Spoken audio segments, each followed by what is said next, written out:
there were some 37 identifiable gangs, so I started out with WPA people going out and trying to get into these gangs, get knowledge about the gangs, because most of the time we didn't know who the people were. The police didn't know who they were, and we didn't. Were they ethnic kinds of gangs? Well, or mixed? We'll start with the Clanton Street gang. The Clanton Street gang, Clanton Street runs somewhere between 10th and 35th Street in Los Angeles, southeast Los Angeles. And there'd been a gang there for more than 35 years that we could trace at that time. And the members didn't drop out when they got out of their teens. They stayed on. We found gang members 35, 40 years old. They were more or less acting as Fagans for younger gang members and teaching the kids how to organize and how to steal. Notoriously and infamously known in the Los Angeles street gang and law enforcement community as the Clanton Street Gang, Clanton 14, Barrio Clanton, or simply C14. The following Convicts and Cops episode will discuss the historical relationship between the Clanton Street Gang and the Nuestra Familia prison gang. I wish to express my gratitude for being able to enjoy the blessing and the luxury of introspection, which is the ability to look back and touch upon gang events that help folks understand how things were back in the time periods of yesteryear, and how they contrast to modern times. I suppose it's another way to say I'm just an old man.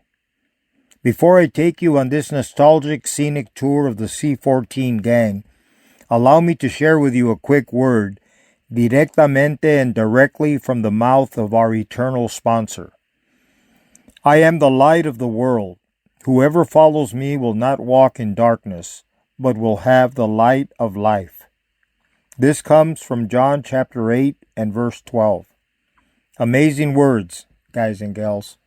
Contrary to popular belief, much of it stemming from braggadocious, self-serving gang propaganda, false narratives, incomplete research, or just plain ignorance, which only means you don't know. Much of what I will be sharing with you will touch on some of the members of one of the oldest gangs in Los Angeles, who, believe it or not, were early members of the Nuestra Familia prison gang. The Clanton Street Gang has always been known to us Mexicans in LA as Barrio Clanton. When I think about the first neighborhoods that came into existence in the City of the Angels, I can break it down like this, and we're only touching on a few. On the east side, we're talking about two major OG gangs that stand out, White Fence and El Hoyo Maravilla, who, by the way, for many years were mortal enemies.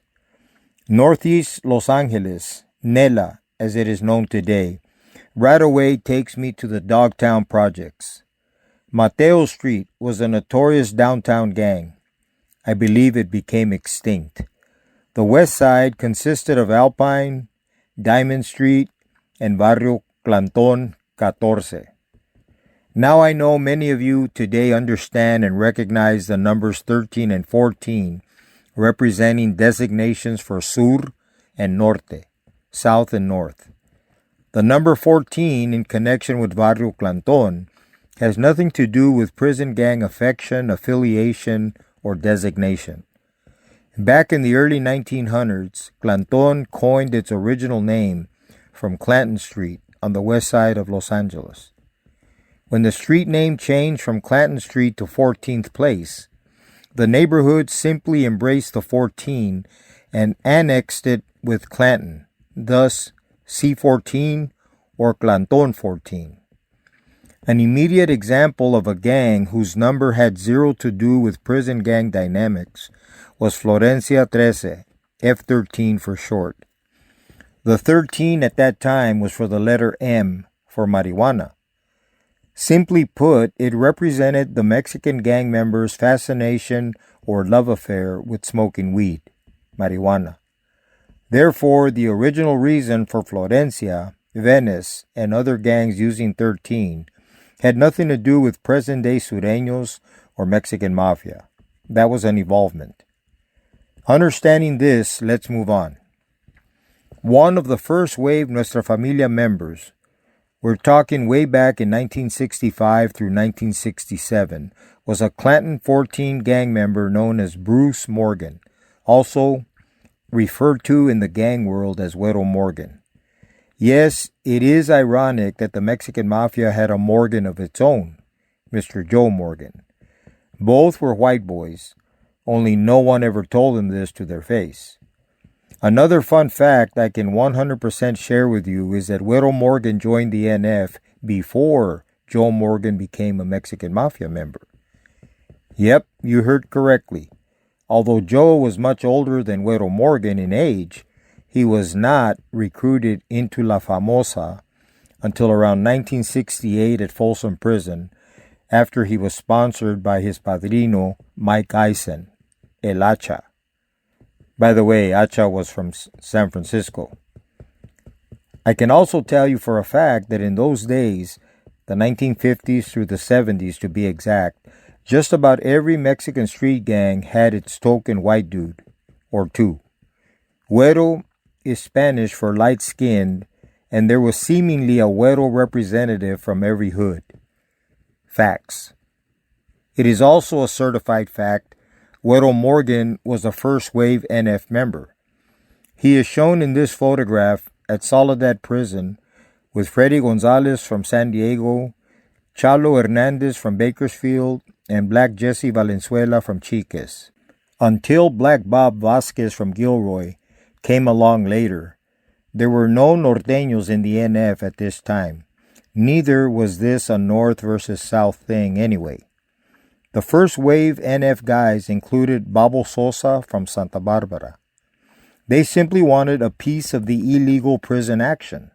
These men's point of view was that gang power and black market items behind bars did not have to revolve around the Mexican Mafia. The Nuestra Familia officially came into existence at Soledad Prison in 1965. Güero Morgan would become well known in the prison gang underworld and was on the San Quentin general population after the Mexican convict population rebelled on September 14th and 15th, 1968 in the infamous San Quentin Shoe War, which was an uprising against the remaining Mexican Mafia members and their associates. The NF would come out of the closet, so to speak, and participate in isolated clashes which included the stabbing murder of MA associate Archie Cricket Gallego from Diamond Street. San Quentin Sergeant Bill Hankins became very well versed on the prison's gang dynamics and for 2 years would not allow the release of validated Mexican Mafia members onto the prison yard. On March 25, 1970, Güero Morgan was attacked by a Mexican Mafia sleeper. In simple terms, a sleeper is an unidentified prison gang member who appears on an enemy prison yard who cannot be singled out or identified by the rival gang or by staff. Nicholas Tamayo, also known as Tamayo from Corona, which is in the Inland Empire, met up with and confronted Güero Morgan in the South Block. According to the verbatim report sent to the CDC Director Raymond Procunier, Warden Louis Red Nelson authors the following report. At approximately 7:35 a.m. on Tuesday, 17th of March, 1970, during the feeding of inmates of the Southeast Unit D section for the breakfast meal, correctional personnel of the South Rotunda observed an altercation in progress in the doorway leading into the South Dining Room. One inmate, later identified as B8394, Tamayo, was making stabbing motions with a long, slender instrument into the body of another inmate, later identified as A86425, Morgan. Inmate Morgan appeared to be trying to get away from inmate Tamayo, but the crowd of inmates prevented his doing so. Verbal commands went unheeded, and it was necessary to physically restrain inmate Tamayo from further attack. During the control of Tamayo, a stabbing instrument approximately 5.5 inches in length fell to the floor of the South Rotunda and was quickly retrieved by officer personnel. And this was the end of Warden Nelson's report. Güero Morgan would survive the attack by Tamayo, and he was released to the San Quentin general population after being discharged from the prison hospital. I would arrive from Soledad in September of 1970 and became a Mexican Mafia member in late 1970.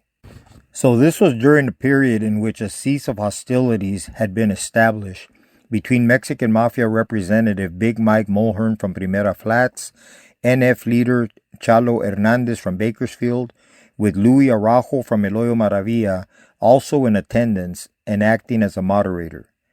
Louis was in a unique position of trust, if you could indeed characterize it this way. Louis and Big Mike were original 1957 Mexican Mafia members at DVI when the M was initially formed in the Youth Authority. A few years later, when the fellows adopted the death oath, implemented organized rules, and revamped the Mexican mob, everyone who had joined in the beginning was given the option of rejoining with the understanding that now you could not leave except in a pine box, the so-called death oath, or you could choose not to rejoin. Luis Araujo from Eloyo Mara and A.B. Reyes from Fort Maravilla were two original M. Carnales who exercised the option not to come back to the now formal Mexican Mafia fold. So Luis from Eloyo Mara did not re-up because he did not like the way his Maravilla brethren were being treated by the Mexican Mafia. This despite the fact over 20 Maravilla gang members would join La M. A.B. Reyes from Fort Mara was not a Maravilla loyalist, but he opted not to rejoin because he was not interested in taking his prison gang career to such a serious level. A blind commitment to the death was just not his cup of tea. He called it a wrap. I always liked A.B. Reyes. Maybe it was his F everyone spirit of independence. Although this sounds like a gang contradiction, A.B. typified how the old school emeros rolled. Although gang members in effect operate as a team, in unison, like a pack of wolves, each Mexican Mafia member was his own entity and could come at you without the need of backup. Sustaining that degree of ferocity was another thing. How long could a human being, for example, stomach a partnership with evil? Food for thought. When the 1970 cease of hostilities came into effect, it lasted much longer than I thought. From December 1970 through April 1972, not one drop of blood was shed between members of the M and NF. Every high-level prison had rival members who interacted and coexisted with each other without incident. Those of us who were disciplinary cases would find ourselves inevitably in long-term lockup units like the Adjustment Center, or in and out of B section for one thing or another. In October 1971, I was locked up in B section awaiting outside prosecution for the stabbing of Popeye Jackson, a rival gang member. I wasn't a heroin user, but did love drinking Pruno, homemade brew made out of various combinations of fruits and other ingredients.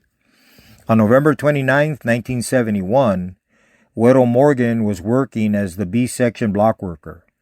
He squatted outside my cell and we shared a fresh batch of Pruno.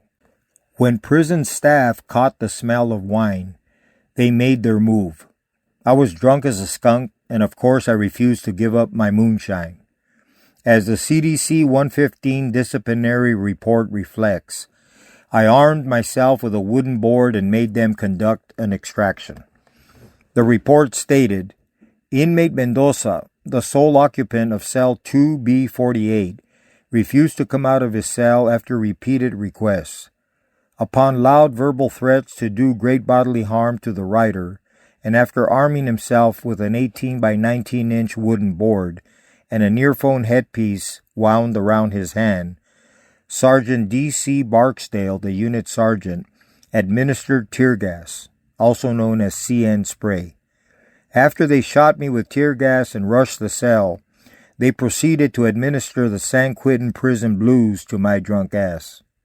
Güero Morgan later filled me in with the details because I had blacked out. Because I was too busy having fun in my intoxicated state, I totally forgot everything. I recall another incident when Lito from the Avenues went out and returned from a 72-hour furlough.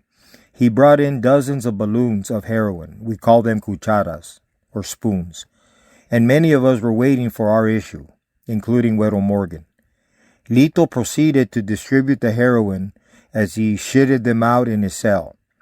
In Güero Morgan's haste to get down, he failed to properly clean the shit from the balloon when he gave himself his first fix.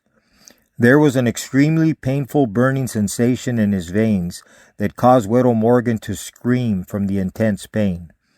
The acid from the feces mixed with heroin had produced unbearable pain requiring hospitalization. He survived and continued slamming carga, heroin. These balloons that you swallowed. Yeah. And now you got to get them out. Yeah. So what was the process? What did you do to speed up? Okay. Well, they give you laxatives. So they put me in that Sally with a big homie that Right. knew what he was doing. 'Cause I didn't know what I was doing. Yeah. And so he put newspaper in the toilet, and I crap, and the balloons would come out. Yeah. Some balloons didn't come out too good. Remember Güero from the one that you told me about from Clanton? Güero Morgan. Güero Morgan. Yeah. I gave him a bag because he's a camarada, and it had doo-doo in it. Yeah. It had caca in it because some of the balloons got. Do you know what happened? Let me tell you something. What? And I don't know if you remember this. He got down and he fixed carga, heroin, with a little feces, a little caca That in was it. mine, yeah. That was yours? Yeah. I didn't know, but it burned the heck out of him. I don't know how that works, but I know that he was screaming. Yeah. He was screaming, had to go to the hospital. That's Güero Morgan from the NF. Yeah. You know, Because Gabby was his homie, and me and Gabby ran together. Lion Gab, that was my cell partner. Yeah. He was my cell partner, called him Lion Gab. Man, I love Gabby, man. Oh, yeah. You told me he had passed. The next Clanton member I wish to discuss in connection with the Nuestra Familia prison gang is Gilbert Mata, also known as Gabby, who was born on November 28, 1945. We affectionately refer to him as Lion Gab because he was one of the funniest dudes behind bars that helped time fly with his jokes and cabula. Cabula is a Mexican word for teasing or banter. All of you who have done a measurable amount of jail or prison time know exactly how shooting the shit can make time fly. And quickly. Lion Gab was a zip-damn fool who never spoke a true word in his life. He was my cell partner in the East Block, Bayside, in 1971, during that period of time when we were coexisting with the NF and BGF without any strife, at least for the meantime. During a rare serious moment, Gabby asked my opinion about joining his homeboy from Clanton, Güero Morgan, in the NF. Because we were not having conflict with the NF at this time, I knew the day would come when the shit would hit the proverbial fan. I even welcomed this.